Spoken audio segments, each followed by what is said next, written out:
What's this? Carney is pressed on how he will fund his grandiose spending plans once if he is Liberal leader. He boasts about his government spending experience that yields results. Hey, who remembers when former UK PM warned that Carney would bankrupt us? This is from Cat Canada. Let's take a look. The outline you released today sketches out considerable spending on infrastructure, technology, as well as a middle-class tax cut, financed entirely by savings found in government. I'm wondering how many billions of dollars you'll have to cut from the budget to finance your priorities. So the first thing is, if I may say, and this is a critical point. Critical point. He wants you to really pay attention while he doesn't answer the question.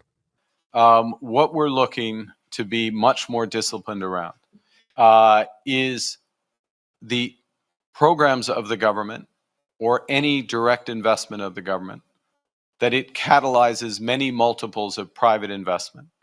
And that as a consequence of that, it's growing our economy. Yes, and of course, private investment is going to be drawn to Canada like a moth to a flame by higher business taxes. None of this is making sense. Not that we as taxpayers pay, but the large polluters pay. But what he's actually talking about here is imaginary investment in imaginary green technologies like hydrogen. Just read his book. Tells you all about it. I have worked in the federal public service. I assisted in that role in the preparation of 7 different budgets over time.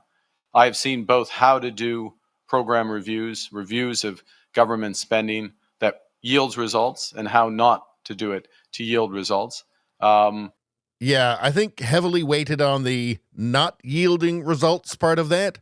This might be a good time to hear from Liz Truss. Just wanting to get your thoughts on Mark Carney and your relationship with him while you were Prime Minister of the United Kingdom, and any advice you have to Canadians who think he might make a good Prime Minister.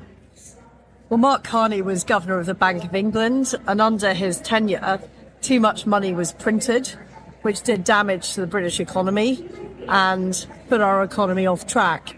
He, at the last election, endorsed Rachel Reeves' economic policy. She's now become Chancellor. It's been a disaster for Britain. The country is heading for bankruptcy. So I would strongly recommend not backing Mark Carney or his policies on net zero, which have been disastrous for Britain and would be disastrous for Canada. I think the thing is that for him, it's not measured in did he do a good job for people? It's did he do a good job for the ideology that he serves? I think that's it. In his mind, well, he served the ideology well. He furthered the ideology. So that's really all that matters. By the way, that's what he plans to do in Canada as well. I look at the figures and the shifts in the level of public spending, and I can see opportunities for those savings, and above and beyond opportunities to make horizontal savings, in other words, savings across government, much better use of information. While he also admits he's going to be running deficits.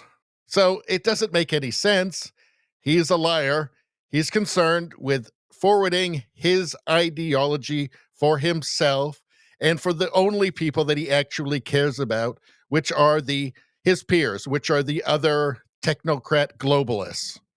That's it.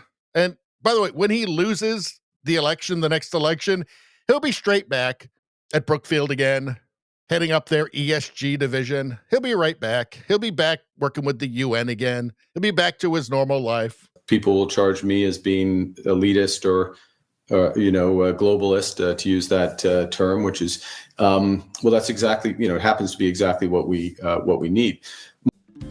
Anyway, that's all I'm going to say about that. Please like, share, and subscribe. Subscribing really helps me out. I thank you for that. I will see you next time.